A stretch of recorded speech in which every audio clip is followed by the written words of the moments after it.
পশ্চিমবঙ্গে 2026 বিধানসভা নির্বাচনের দামামা বাজার আগে মহাদেবের আরাধনায় মদন মিত্র।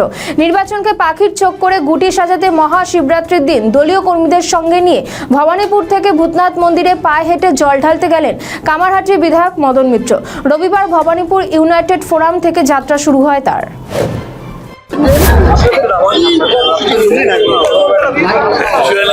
শিবরাত্রি যেমন प्रत्येकটা মানুষের হৃদয়ে দিল থাকে,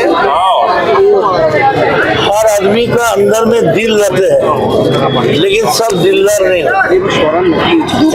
প্রত্যেকটা মানুষের ভেতরেই বাড়িতে শিবের মূর্তি থাকে, আর শিবের মাথায় জল ঢালা 4:55 থেকে রাইট টাইম আছে। তো আমরা শিবের কাছে পুজো দিতে পারছি যে অধর্ম, যে অসভ্যতা, যে নোংরামি পশ্চিমবঙ্গের বিরোধী শক্তিরা শুরু করেছে, যদিও শুধুই বেকার হাঁকডাক, কাজে কমবে নেই, সবই শূন্যর সঙ্গে মিলিয়ে মহাশূন্য। শিবের কাছে বলছি, তোমার পুজো দিতে যাচ্ছি, তুমি তোমার সন্তানদের দেখো এবং ভালো করে পশ্চিমবঙ্গে সর্বত্র শান্তি এনে এমনভাবে শিবের পুজো আমাদের করাও, যে পুজোর পর মানে মমতা বন্দ্যোপাধ্যায় দেখিয়ে দিয়েছেন। আমরা একদিন শুনেছি দেব জ্ঞানে জীব সেবা।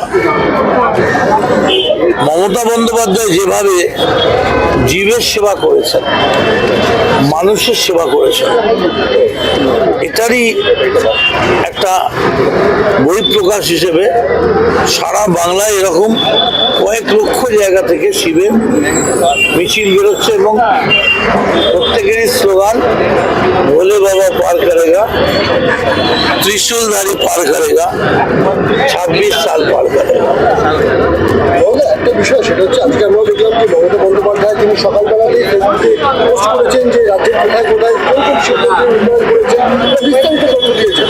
এইটাকে কটাক্ষ করে অধীর চৌধুরী তিনি বলছেন যে মুখ্যমন্ত্রী তিনি এই সমস্ত কোথায় কি শিব মন্দির করেছেন, কোথায় কোন মন্দির বানিয়েছেন সব না বলে রাজ্যে করা শিল্প করেছেন সেই খতিয়ান তুলে দিন। কি বলবেন? অ্যাকচুয়ালি তার আগে অধীর বলুন তিনি কটা গুলি করেছেন, কটা বন্দুক চালিয়েছেন, কটা রিভলভার কিনে বাড়ির তলায় অস্ত্রাগার করেছেন। তিনি কি করেছেন মুর্শিদাবাদের জন্য, বহরমপুরের জন্য? ছোট মুখে বড় কথা মানায় না। অধীরকে আমি বলবো, এমনি মোটামুটি আইসোলেটেড হতে হতে এমন অবস্থা যে শুভঙ্করের মতো একজন লোক আপনাকে রিপ্লেস করে দিয়েছে। তা আপনি নিজের স্ট্যাটাসটা বুঝতে পারছেন না? রাহুল গান্ধী আর আপনাকে পাশে বসতে দিতে চায় না।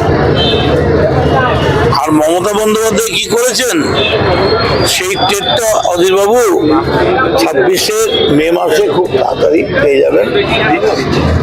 এতদিন না আপনারাই বলতেন মমতা বন্দ্যোপাধ্যায় নাকি খালি মসজিদ করেছেন, মমতা বন্দ্যোপাধ্যায় নাকি খালি মসজিদ করেছেন, মোতারমা মমতা বন্দ্যোপাধ্যায় বুঝিয়ে আলো। তাহলে সেই মমতা বন্দ্যোপাধ্যায় এখন আপনারা বলেছেন কত শিব মন্দির করেছেন। তার মানে দেখা যাচ্ছে মমতা বন্দ্যোপাধ্যায় नाम है हिंदू, नाम है मुसलमान, सबसे पहले मैं एक इंसान, মানুষের জন্য করেছেন। শিবরাত্রির জন্য করবেন না? আমরা ছোট থেকে বড় হয়েছি ওম নমঃ শিবায় শান্তায় করুণাত্ময় হেতবে নিবেদয়ামি চাকমাত্তাং গঙ্গতি পরমেশ্বর। ওম নমঃ শিবায় আমাদের স্লোগান থাকতো, বলে বাবা পার করেগা, ত্রিশূলধারী পার করেগা। পরীক্ষার সময় এলেই আমরা বলতাম শঙ্কর ভগবান পার করেগা। ভগবান শিবকে নিয়ে যারা ঠাট্টাইয়ার্কি করছে, শিবকে বোঝার ব্যাপারটা তাদের নেই। তার কারণ তারা তো অ্যাকচুয়ালি ভগবান তাদের ক্ষেত্রে তো বাদল করতে শিব করে ফেলেছেন। তো এইটা হচ্ছে মুশকিল। অধীরের মুখে যা আর যাই মানা, অধীরের মুখে শিব সদা শিব। না, সেটা হচ্ছে আজকে মানে যে বিপ্লব দেব ত্রিপুরার প্রাক্তন মুখ্যমন্ত্রী, তিনি গেছিলেন বিশ্বনাথ মন্দিরে, সেখানে পুজো দিয়েছেন। তিনি বলছেন যে কোনো পুজো, যে কোনো মন্দিরে আমি পুজো দিতে যাই, এর আগেও এসেছি এই মন্দিরে, আজও এলাম শিবরাত্রি উপলক্ষে। মহাদেবের কাছে প্রার্থনা করি রাজ্যের সঠিক উন্নয়ন আসুক, বাংলার মানুষ মুক্তি চাইছে, সকলের ভালো হোক, বাংলার যুবকদের সঠিক কর্মসংস্থান হোক। কি বলবেন? ঠিকই বলেছেন, আমরাও তো ভূতনাথেই যাচ্ছি। উনি যেটা এর থেকে আরো গুরুত্বপূর্ণ কথা বলেছেন যে মমতা বন্দ্যোপাধ্যায় যত দেবেন তার আমি দুগুণ দেব। তার মানে ওরা মমতা বন্দ্যোপাধ্যায়কে ফলো করছেন, ওরা জানেন যে ভূতনাথে মমতা বন্দ্যোপাধ্যায়ের পুজো যাবে, তাই আগে ভাগে চলে গেলেন। কিন্তু আপনি মনে রাখবেন, আপনারটা বোধহয় 60টা বিধানসভা, এটা 294। আপনার মুখে মমতা বন্দ্যোপাধ্যায়কে চ্যালেঞ্জ করা মানায় না। আর আপনি ওইসব ডবল ফবল দিতে যাবেন না, একটা রাজ্য উঠে যাবে, ভারতবর্ষের ম্যাপ থেকে একটা রাজ্য কেটে যাবে, এগুলো করতে যাবেন না। আর তবে ভূতনাথে বিপ্লব বাবুর পুজো কে নিল না নিল জানি না, তবে মমতা বন্দ্যোপাধ্যায় সারা বাংলা জুড়ে একদিকে শিব, একদিকে কালী, একদিকে দুর্গা অঙ্গন, একদিকে দীঘার জগন্নাথ দেব, এই যা সাজিয়ে দিয়েছেন, তাতে নিঃসন্দেহে বলা যেতে পারে মমতা বন্দ্যোপাধ্যায় মানুষের সামনে পুজোর মধ্যে দিয়ে জীবে প্রেম করে সেই জন সেবিছে ঈশ্বর। এই প্রত্যেকটা মন্দিরে মসজিদে পুজো হচ্ছে, আজান হচ্ছে, নামাজ হচ্ছে, কিছু লোক খাওয়া দাওয়া পাচ্ছে, পুজো প্রসাদ পাচ্ছে, ভালো তো, ওদের গায়ে লাগছে কেন? শেষ প্রশ্ন, উনি এটা বলছেন যে যুবসাথী প্রকল্পকে ইস্যু করে আমরা একটা সময় ভাবতাম কলকাতা কর্মসংস্থানের পীঠস্থান, কিন্তু বর্তমানে কি চিত্র সকলের সেটা জানা। ত্রিপুরার মতো অত ছোট রাজ্য, সেখানে মহিলাদের 2000 টাকা দেওয়া হয়, এখানে 500 টাকা বাড়িয়ে মমতা বন্দ্যোপাধ্যায় অনেক কিছু বলছেন। যুবদের অবস্থা কি সকলের সামনে কর্মসংস্থান নিয়ে এই রাজ্যে? ঠিকই বলেছেন, কারণ এই রাজ্যে বিপ্লব বাবুর মতো লোকের কর্মসংস্থান হবে না। এখানে এলে উনি একটা কাউন্সিলরও জিততে পারবেন না।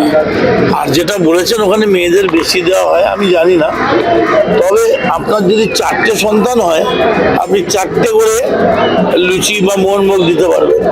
আপনার যদি 20টা সন্তান হয়, আপনি 1টা করে দিতে পারবেন। এটা পাটিগণিতের ব্যাপার, উনি বুঝবেন না, ত্রিপুরার মুখ্যমন্ত্রী তো। আমাদের ভিডিও ভালো লাগলে লাইক ও শেয়ার করুন, কমেন্ট সেকশনে আপনাদের মতামত জানান।